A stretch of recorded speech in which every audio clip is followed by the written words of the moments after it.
जय हिंद दोस्तों, कैसे हैं आप सभी। आशा करता हूं बहुत ही अच्छे होंगे। इस वीडियो में हम आपके लिए लेकर आए हैं उत्तर प्रदेश होमगार्ड परीक्षा जो होने वाली उसके लिए बहुत अति महत्वपूर्ण प्रश्न। ऐसे प्रश्न है जो आपके एग्जाम में सीधे सीधे छपेंगे, तो बहुत ज्यादा महत्वपूर्ण सेट रहेगा। आप लोग वीडियो को पूरा देखिएगा बहुत अच्छे से। चलिए देखते हैं पहला क्वेश्चन क्या भी पूछा है। जो भी क्वेश्चन है इंपॉर्टेंट और सिलेक्टेड है। चलिए बताइए पहला क्वेश्चन क्या पूछा है, इसका राइट आंसर आप लोग कमेंट बॉक्स में लिख दीजिए। आपसे पहला क्वेश्चन पूछा है मलेरिया किस जीव से होता है और इलाज किससे होता है। आपसे पूछा है कि मलेरिया किस जीव से होता है और इलाज किससे होता है। बताइए राइट आंसर इसका क्या है। राइट आंसर आप लोग कमेंट बॉक्स में लिखते चलिए। बताइए टोटल कितने क्वेश्चंस आपके सही हैं और कितने गलत हुए हैं। बता दीजिए इसका राइट आंसर क्या है। तो राइट आंसर है ऑप्शन बी, प्रोटोजोआ से होता है और cinchona cinchona protozoa cinchona. Malaria जो है प्लाज्मोडियम से होता है। मलेरिया जो प्लाज्मोडियम प्रोटोजोआ से होता है। इसका इलाज सिनकोना पेड़ की छाल से बने कुनैन से होता है या मादा एनोफ्लीज मच्छर से फैलता है। बहुत ज्यादा इंपॉर्टेंट फैक्ट है या कि किस मच्छर के काटने से फैलता है, तो मादा एनोफ्लीज मच्छर के काटने से फैलता है।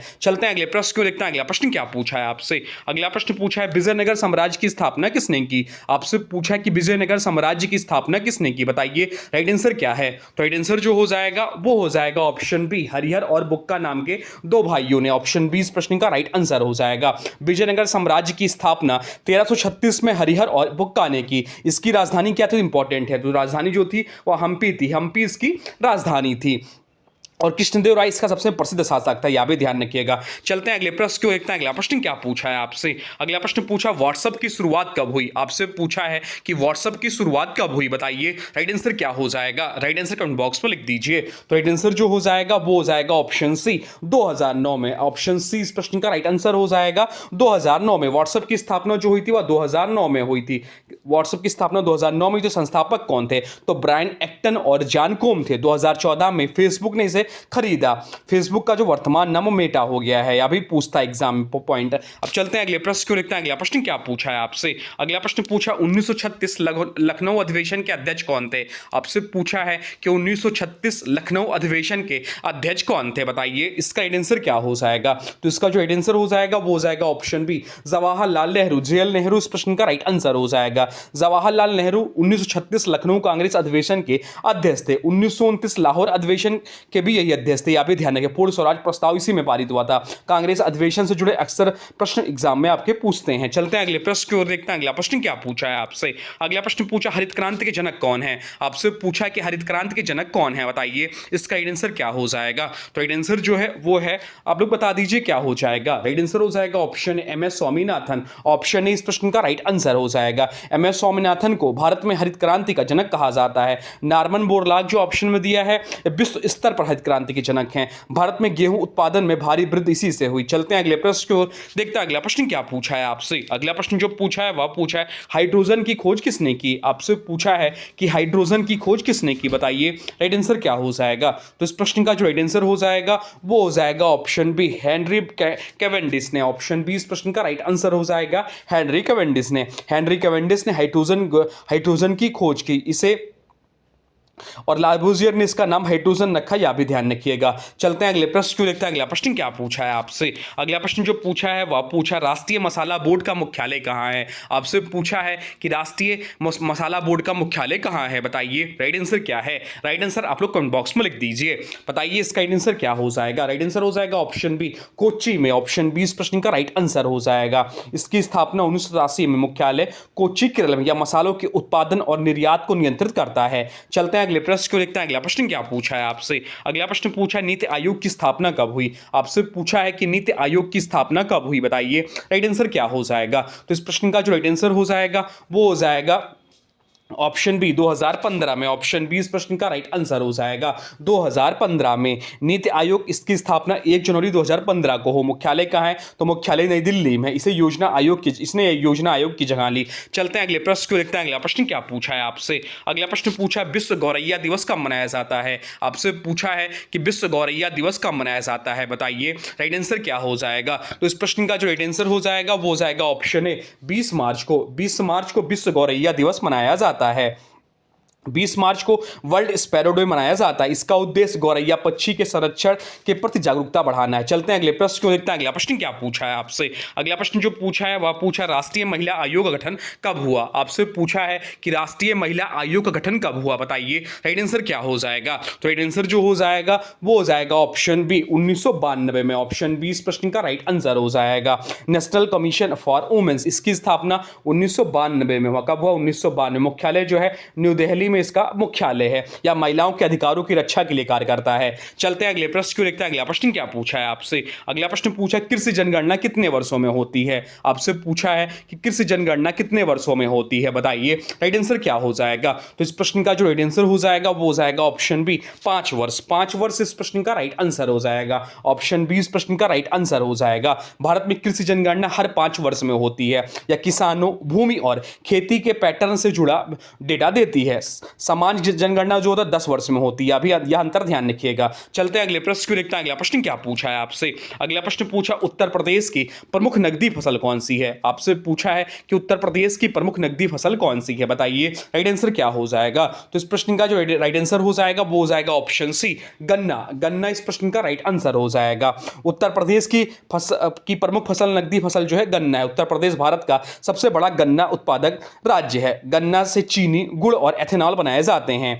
चलते हैं अगले प्रश्न को देखते हैं। अगला प्रश्न क्या पूछा है आपसे। अगला प्रश्न जो पूछा है वह पूछा भगवान गौतम बुद्ध का जन्म कहां हुआ था। आपसे पूछा है कि भगवान गौतम बुद्ध का जन्म कहां हुआ था, बताइए राइट आंसर क्या है। बहुत ज्यादा मोस्ट इंपॉर्टेंट यह क्वेश्चन रहेगा आपके एग्जाम में। गौतम बुद्ध से जरूर क्वेश्चन पूछा जाएगा, बताइए इसका राइट आंसर क्या है। राइट आंसर हो जाएगा ऑप्शन सी लुम्बिनी इस प्रश्न का राइट आंसर हो जाएगा। गौतम बुद्ध का जन्म लुम्बिनी नेपाल में हुआ। बोधगया में ज्ञान प्राप्त हुआ। क्या? तो बोधगया में ज्ञान प्राप्त हुआ। सारनाथ में पहला उपदेश दिया और कुशीनगर में महापरिनिर्वाण हुआ। महापरिनिर्वाण मतलब इनकी मृत्यु हुई। तो ये चारों स्थानों को एक सीक्वेंस एग्जाम में अक्सर पूछा जाता है, तो ये ध्यान रखिएगा चारों पॉइंट। चलते हैं अगले प्रश्न को देखते हैं। अगला प्रश्न क्या पूछा है आपसे।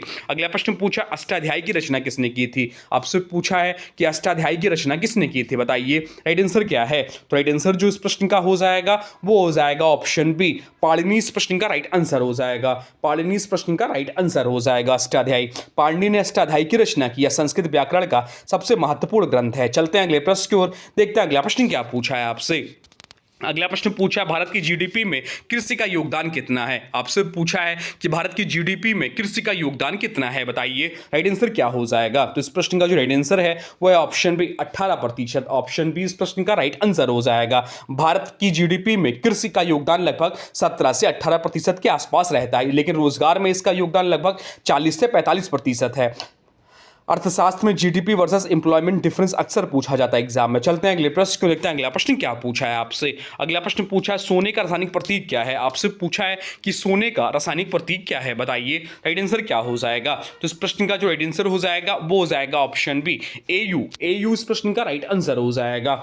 AU सोने का रासायनिक प्रतीक AU है, जो लैटिन शब्द अरुम से लिया गया है। एजी जो होता है, एजी या जो एजी दिया हुआ ये आपका सिल्वर का हो जाएगा। किसका हो जाएगा? तो सिल्वर का हो जाएगा। एफई जो है ये आयरन का हो जाएगा, या आयरन का हो जाएगा। और Cu जो है या कॉपर का हो जाएगा। ये सब पर भी ध्यान रखिएगा। धातुओं के प्रतीक केमिस्ट्री में बेसिक लेकिन इंपॉर्टेंट टॉपिक हैं। चलते हैं अगले प्रश्न को देखते हैं। अगला प्रश्न क्या पूछा है आपसे। अगला प्रश्न पूछा भारत में कृषि जनगणना कितने वर्षों में होती है। आपसे पूछा है कि भारत में कृषि जनगणना कितने वर्षों में होती है। तो यह भी हम लोग प्रश्न ऊपर भी पढ़े हैं, इसका राइट आंसर आप लोग कमेंट बॉक्स में लिख दीजिए। चलते हैं अगले प्रश्न को देखते हैं। अगला प्रश्न क्या पूछा है आपसे। अगला प्रश्न जो पूछा है वह पूछा परासव्य तरंगों की आवृत्ति कितनी होती है। आपसे पूछा है कि परासव्य तरंगों की आवृत्ति कितनी होती है, बताइए राइट आंसर क्या हो जाएगा। राइट आंसर जो हो जाएगा वो हो जाएगा ऑप्शन सी 20,000 हर्ट्ज से अधिक। ऑप्शन सी इस प्रश्न का राइट आंसर हो जाएगा। 20,000 हर्ट्ज से अधिक आवृत्ति वाली ध्वनि जो होती है अल्ट्रासोनिक कहलाती है। इनका उपयोग चिकित्सा, सोनार और उद्योग में किया जाता है। 20 से 20,000 हर्ट्ज कितना, तो 20 से 20,000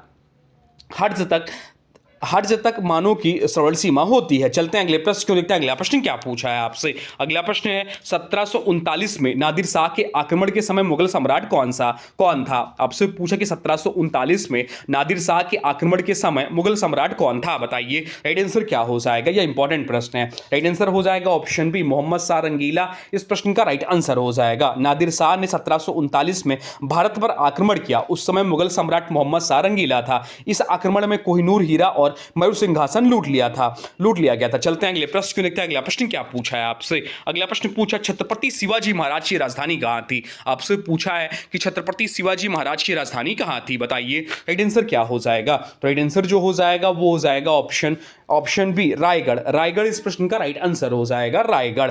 शिवाजी महाराज ने रायगढ़ को अपनी राजधानी बनाया, यही उनका राज्याभिषेक 1764 में। रायगढ़ किला मराठा साम्राज्य का प्रमुख केंद्र है। चलते हैं अगले प्रश्न की ओर, देखते हैं अगला प्रश्न क्या पूछा है आपसे। अगला प्रश्न पूछा है कोशिका की खोज किसने की थी। आपसे पूछा है कि कोशिका की खोज किसने की थी, बताइए राइट आंसर क्या हो जाएगा। राइट आंसर कमेंट बॉक्स में लिख दीजिए। राइट आंसर जो हो जाएगा वो हो जाएगा option A Robert Hooke. Robert Hooke इस प्रश्न का राइट आंसर हो जाएगा।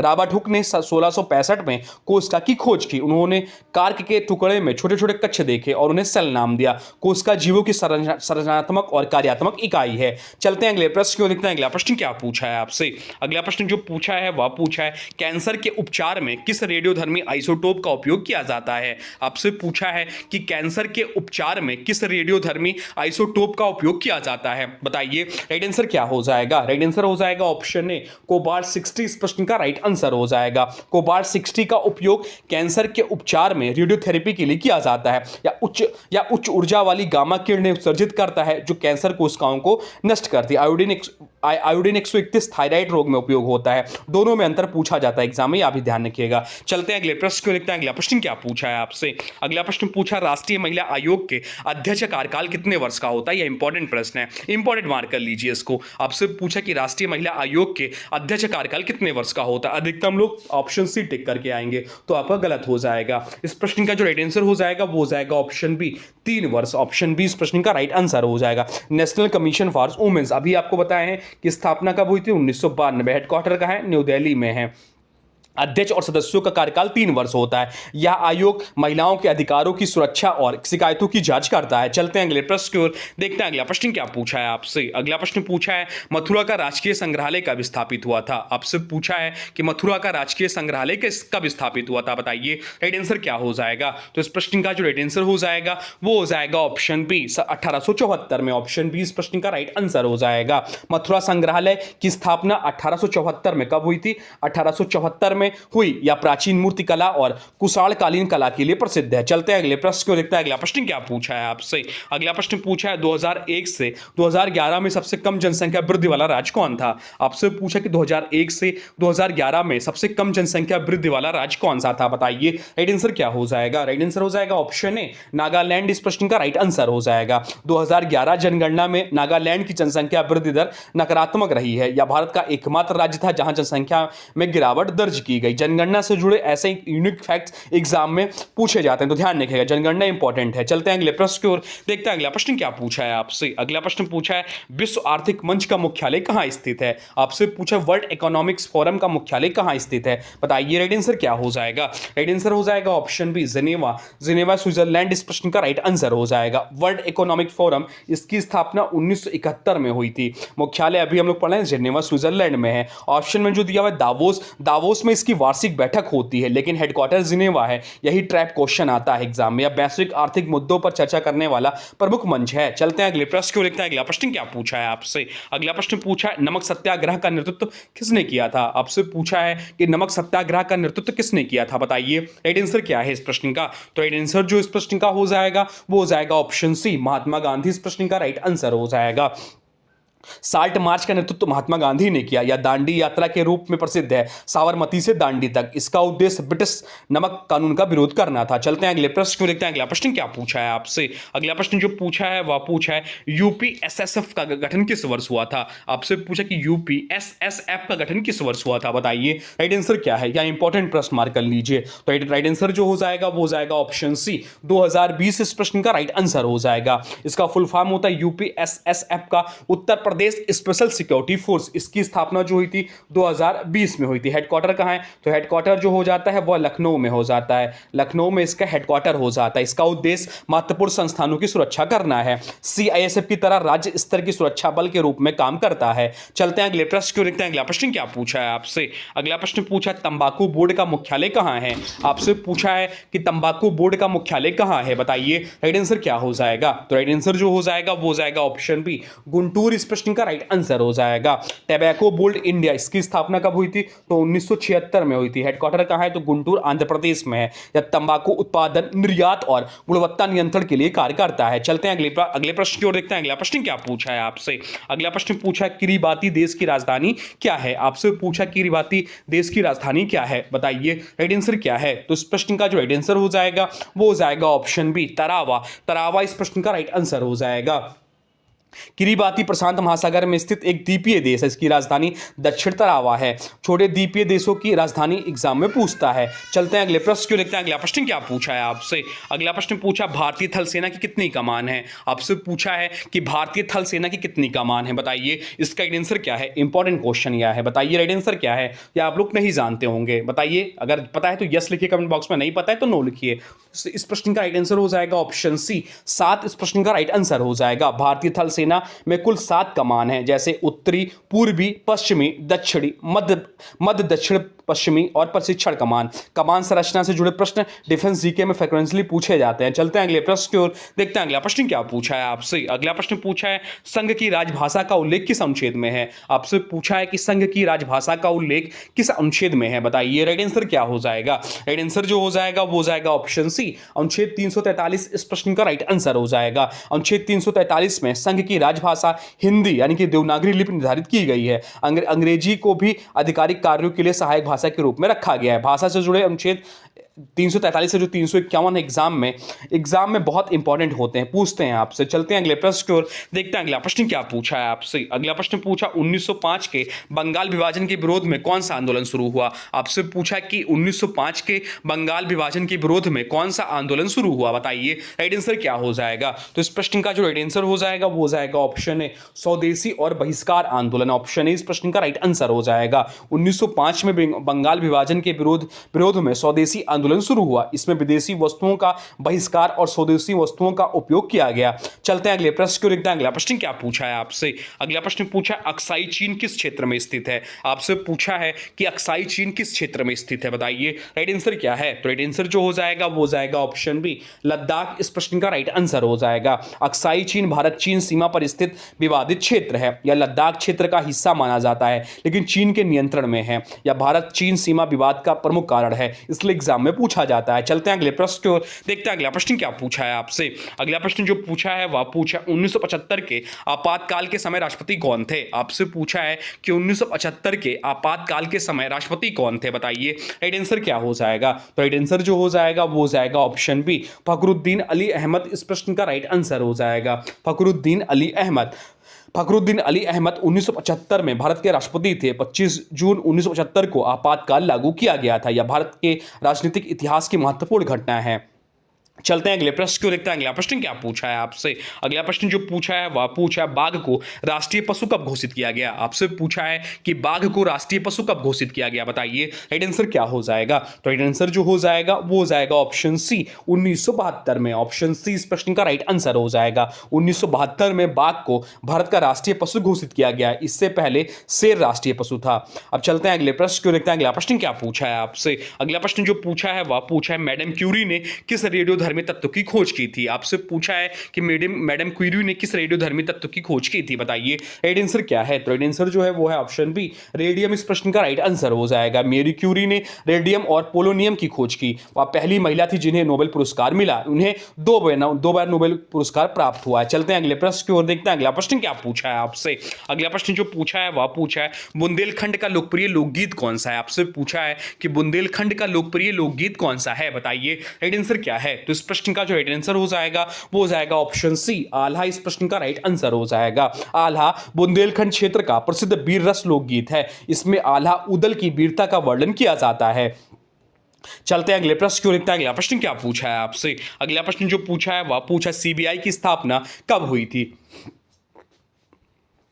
आपसे पूछा कि सीबीआई की स्थापना कब हुई थी, बताइए राइट आंसर क्या हो जाएगा। राइट आंसर कमेंट बॉक्स में लिख दीजिए। राइट आंसर हो जाएगा ऑप्शन बी 1963 में। सीबीआई जिसका फुल फॉर्म होता है सेंट्रल ब्यूरो ऑफ इन्वेस्टिगेशन, स्थापना 1963 में हुई थी। कब हुई थी स्थापना? तो 1963 में हुई थी। हेडक्वार्टर जो हो जाता है वो हो जाता है आपका न्यू दिल्ली, न्यू दिल्ली इसका हेडक्वार्टर हो जाता है। या भारत का प्रमुख जांच एजेंसी ऐसा गठन दिल्ली विशेष पुलिस स्थापना अधिनियम के तहत हुआ।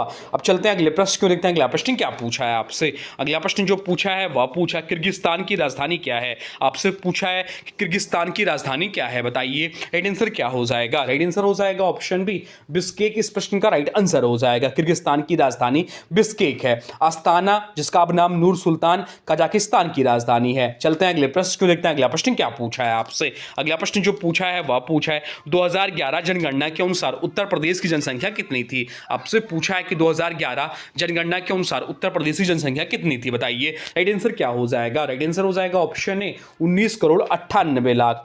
2011 जनगणना में उत्तर प्रदेश भारत का सबसे अधिक जनसंख्या वाला राज्य था। इसकी जनसंख्या लगभग 19.98 करोड़ थी। चलते हैं अगले प्रश्न क्यों देखते हैं। अगला प्रश्न क्या पूछा है आपसे। अगला प्रश्न जो पूछा है वह पूछा कपास किस प्रकार की फसल है। आपसे पूछा कि कपास जो होता है वह किस प्रकार की फसल है, बताइए राइट आंसर क्या है। तो राइट आंसर जो हो जाएगा वो हो जाएगा ऑप्शन बी। ऑप्शन बी इस प्रश्न का राइट आंसर हो जाएगा खरीफ। खरीफ इस प्रश्न का राइट आंसर हो जाएगा। ऑप्शन बी इस प्रश्न का राइट आंसर हो जाएगा खरीफ। कपास एक खरीफ फसल है जिसकी बुआई मानसून सत्र यानी कि जून जुलाई में होती है। इसे उगाने के लिए गर्म जलवायु और मध्यम वर्षा की आवश्यकता होती है। प्रमुख उत्पादक राज्य जो कपास के लिए महाराष्ट्र, गुजरात है, पंजाब भी आता है। अब चलते हैं अगले प्रश्न को देखते हैं। अगला प्रश्न क्या पूछा है आपसे। अगला प्रश्न जो पूछा है वह पूछा राष्ट्रीय चिन्ह कहां से लिया गया है। आपसे पूछा है कि राष्ट्रीय चिन्ह जो है कहां से लिया गया है, बताइए राइट आंसर क्या हो जाएगा। राइट आंसर हो जाएगा ऑप्शन बी सारनाथ। इस प्रश्न का राइट आंसर हो जाएगा। भारत का राष्ट्रीय चिन्ह सारनाथ के अशोक स्तंभ से लिया गया है। इसमें 4 सिंह बने होते हैं। नीचे सत्यमेव जयते अंकित है यानी जो कि मुंडक उपनिषद से लिया गया है। चलते हैं अगले प्रश्न की ओर देखते हैं। अगला प्रश्न क्या पूछा है आपसे। अगला प्रश्न पूछा है जीवन का अधिकार किस अनुच्छेद में है। आपसे पूछा है कि जीवन का अधिकार किस अनुच्छेद में है, बताइए राइट आंसर क्या हो जाएगा। राइट आंसर हो जाएगा ऑप्शन सी अनुच्छेद 21। इस प्रश्न का राइट आंसर हो जाएगा अनुच्छेद 21 जीवन और व्यक्तिगत स्वतंत्रता का अधिकार है। इसमें राइट टू प्राइवेसी भी शामिल किया गया है। यह सबसे व्यापक मौलिक अधिकार माना जाता है। चलते हैं अगले प्रश्न की ओर देखते हैं। अगला प्रश्न क्या पूछा है आपसे। अगला प्रश्न पूछा है दास कैपिटल के लेखक कौन है। आपसे पूछा है कि दास कैपिटल के लेखक कौन है। तो राइट आंसर जो है वो है ऑप्शन बी कार्ल मार्क्स। इस प्रश्न का राइट आंसर हो जाएगा। दास कैपिटल के लेखक कार्ल मार्क्स है। या पूंजीवाद की आलोचना पर आधारित पुस्तक है। चलते हैं अगले प्रश्न को देखते हैं। अगला प्रश्न क्या पूछा है आपसे। अगला प्रश्न पूछा यूडीएचआर में कितने अनुच्छेद हैं। आपसे पूछा कि यूडीएचआर में कितने अनुच्छेद हैं, बताइए राइट आंसर क्या हो जाएगा। तो राइट आंसर जो हो जाएगा वो हो जाएगा ऑप्शन सी 30। इस प्रश्न का राइट आंसर हो जाएगा। यूनाइटेड नेशन द्वारा 1948 में यूडीएचआर अपनाया गया। इसमें कुल 30 अनुच्छेद है। यह मानव अधिकारों का वैश्विक मानक दस्तावेज है। चलते हैं अगले प्रश्न की ओर देखते हैं। अगला प्रश्न क्या पूछा है आपसे। अगला प्रश्न पूछा है 1857 की क्रांति का प्रारंभ उत्तर प्रदेश में कहां से हुआ था। आपसे पूछा कि 1857 की क्रांति का प्रारंभ उत्तर प्रदेश में कहां से हुआ था। तो राइट आंसर जो हो जाएगा वो हो जाएगा ऑप्शन सी मेरठ। इस प्रश्न का राइट आंसर हो जाएगा। रिवोल्ट ऑफ 1857 की शुरुआत 10 मई 1857 को मेरठ से हुई थी। इसके बाद यह विद्रोह दिल्ली, कानपुर, झांसी आदि में फैल गया। इसे भारत का पहला स्वतंत्रता संग्राम भी कहा जाता है। चलते हैं अगले प्रश्न को देखते हैं। अगला प्रश्न क्या पूछा है आपसे। अगला प्रश्न पूछा अंतर्राष्ट्रीय जनसंख्या दिवस कब मनाया जाता है। आपसे पूछा है कि अंतर्राष्ट्रीय जनसंख्या दिवस कब मनाया जाता है, बताइए राइट आंसर क्या हो जाएगा। राइट आंसर हो जाएगा ऑप्शन बी 11 जुलाई। इस प्रश्न का राइट आंसर हो जाएगा। विश्व जनसंख्या दिवस 11 जुलाई को मनाया जाता है। इसका उद्देश्य जनसंख्या नियंत्रण और जागरूकता बढ़ाना है। दिवस आधारित प्रश्न पूछते हैं एग्जाम में। चलते हैं अगले प्रश्न को देखते हैं। अगला प्रश्न क्या पूछा है आपसे। अगला प्रश्न पूछा 1930 में सीवी रमन ने किस क्षेत्र में नोबेल पुरस्कार जीता। आपसे पूछा है कि 1930 में सीवी रमन ने किस क्षेत्र में नोबेल पुरस्कार जीता, बताइए राइट आंसर क्या है। राइट आंसर है ऑप्शन बी भौतिकी। इस प्रश्न का राइट आंसर हो जाएगा। सीवी रमन को 1930 में भौतिकी का नोबेल पुरस्कार मिला। या रमन प्रभाव की खोज के लिए दिया गया था। या विज्ञान में भारत का पहला नोबेल पुरस्कार था। बहुत ज्यादा इंपॉर्टेंट क्वेश्चन है। चलते हैं अगले प्रश्न को देखते हैं। अगला प्रश्न क्या पूछा है आपसे।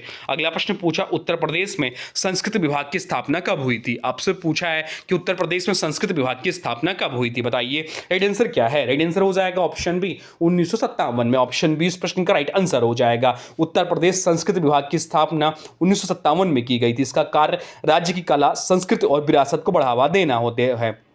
चलते हैं अगले प्रश्न की ओर, देखते हैं अगला प्रश्न क्या पूछा है आपसे। अगला प्रश्न पूछा है 3 बीघा कॉरिडोर विवाद किन देशों के बीच है। बहुत ज्यादा इंपॉर्टेंट प्रश्न है यार। आपसे पूछा कि 3 बीघा कॉरिडोर विवाद किन देशों के बीच है, बताइए राइट आंसर क्या हो जाएगा। राइट आंसर हो जाएगा ऑप्शन सी, भारत और बांग्लादेश के बीच में। ऑप्शन सी इस प्रश्न का राइट आंसर हो जाएगा। 3 बीघा कॉरिडोर भारत और बांग्लादेश के बीच स्थित है, या द्रहग्राम अंगरपोटा एक्लेव की मुख्य भूमि से जोड़ता है। सीमा समझौते और लैंड बाउंड्री एग्रीमेंट से जुड़े प्रश्न अक्सर एग्जाम में पूछते हैं, तो ये ध्यान रखिएगा। तो ये थे आपके टॉप 50 क्वेश्चन जो आपके आने वाले होमगार्ड एग्जाम के लिए मोस्ट इंपॉर्टेंट रहेंगे। आपको यहाँ से कम 10 क्वेश्चन आपको जरूर देखने को मिलेंगे। या तीसरा वीडियो है, इससे पहले की वीडियो अगर आपने नहीं देखा है तो प्लेलिस्ट बना हुआ है, वहां से जाकर आप पुरानी वीडियो को भी देख सकते हैं। अब आज के लिए आपसे एक क्वेश्चन है, इसका राइट आंसर आप लोग को कमेंट बॉक्स में बताना है, सभी को उत्तर देना है कमेंट बॉक्स में। आपसे पूछा कि 1857 की क्रांति का प्रारंभ उत्तर प्रदेश में कहां से हुआ था। आपसे पूछा है कि 1857 की क्रांति का प्रारंभ उत्तर प्रदेश में